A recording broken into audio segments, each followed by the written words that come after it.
Bino by'ebigambo gwe munankyukakyuka by'otasaanye kusubwa kuwuliriza bingenda okuba nga nkuteerawo mu katambi maaso awo osobole okwetegereza embeera gwe yenna lwanirira enkyukakyuka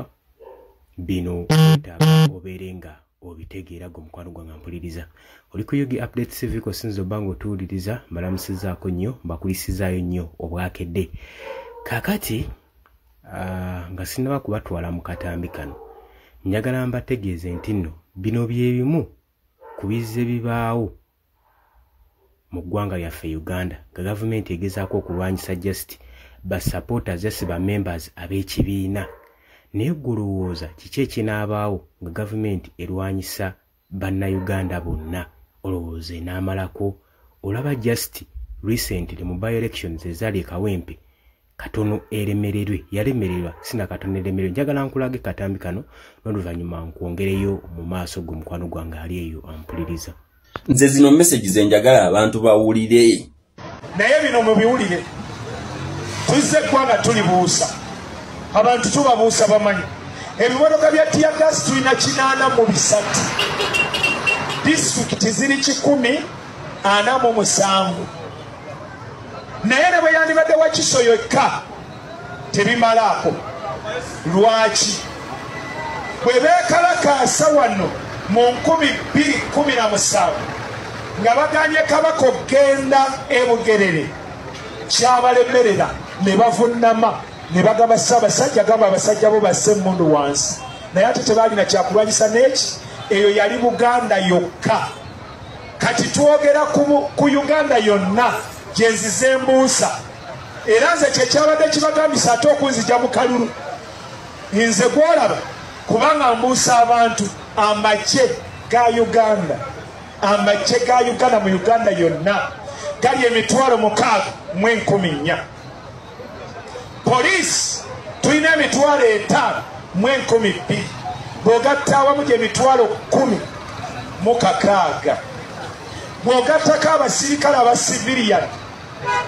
manya reserved force ne bwe batusizeemu kati abali wano tebawera 20,000 Uganda yonna.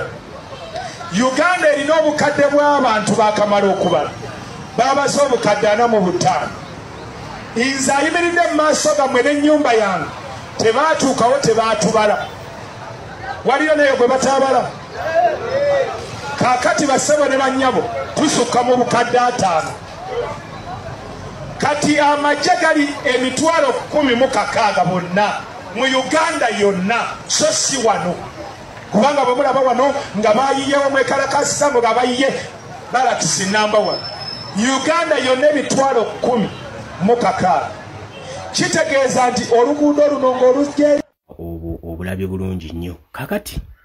tujjukira mu by-elections ezaaliwo mu Kawempe North nga tugenda mu maaso n'okujuliriza omubaka ekifo ekyo oluvannyuma lw'omugenzi Muhammad Segirinya yali akikiikirira okuva mu bulamu bw'ensi eno emivuyo ne case eyaliwo naye nga case eyo tujjukira bulungi nnyo yali eteekeddwawo gavumenti ng'esinziira mu bitongole ebikuumaddembe whereby twatuuka ne extent okuba nga tulaba wano nga ministry eya election commission ewambibwako activities zaayo nezisubmittinga eri ebitongole ebikuumaddembe omwali aba UPDF, JET, police,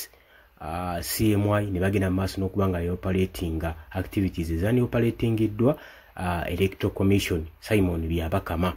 kakati omuvuyo gwonna gwe baakola ne kiremya yenna ne fujjo tebasobola kumalako kabonera akakulaga nti nno olaba baali balwanyisa constituency just yemu ne balemererwa gulowooza munnayuganda nga mwakedde ku makya ne mugamba nti leero ekimala tugenda mu protest vote gulowooza kiki ekiyinza okubaawo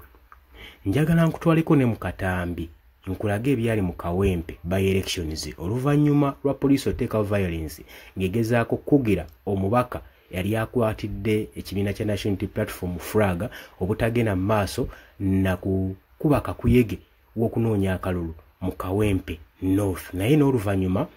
byonna baali bayiwa ensaano ku mazzi kubanga bannayuganda babawagizi baali solid nnyo nga beetegefu okweŋŋanga ebitongole bino njagala nkutwale mu katambi kano osobole okuba nga wekkaanya A procession led by NUP President Robert Kyagulanyi Ssentamu and the party's Kawempe North candidate Nalukola commenced from the party headquarters in Kavule, proceeding towards Kawempe primary grounds where preparations had been made for the campaign gathering.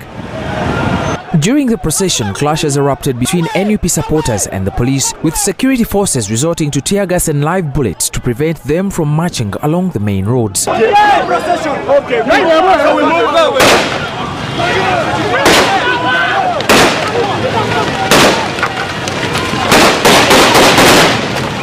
Kyagulanyi's convoy passed via Bwaise to Kazo, where he was seen being escorted by regular police officers who occasionally cleared the way for him. However, upon reaching Kazo, another confrontation occurred as officers from the Joint Anti-Terrorism Task Force JAT blocked him.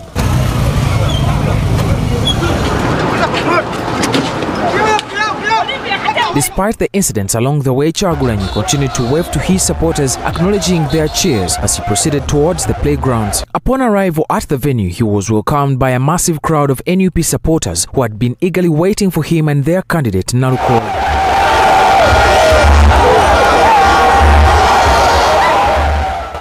Once at the rally, different leaders, including members of parliament, took turns addressing the crowd, strongly condemning the police and security forces for their actions against their supporters.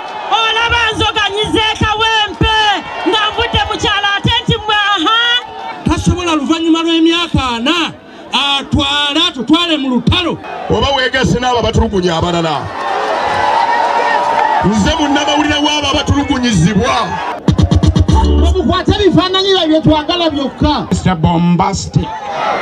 semi-fantastic. Nalukola, in his address, began by singing, emphasizing his deep-rooted connection to the ghetto and recalling his past association with Bobi Wine.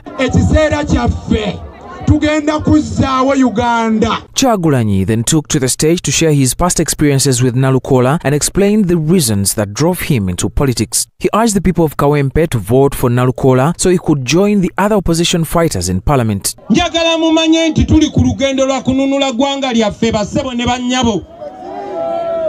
Njagala mumanye nti tetunnatuuka gye twagala kutuuka naye we twali si we tuli. All this was happening under the watchful eye of the police, who were stationed nearby to ensure the rally remained under control to prevent any disturbances. However, clashes erupted as Kyagulanyi and his supporters left the rally grounds.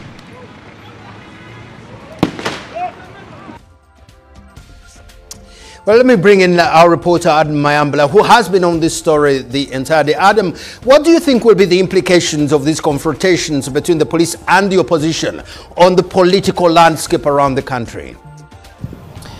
The incident may escalate tensions between the ruling National Resistance Movement and political parties on the opposition, especially the National Unity Platform. But on the other note, they were allowed to go on with that rally despite the disruptions here and there.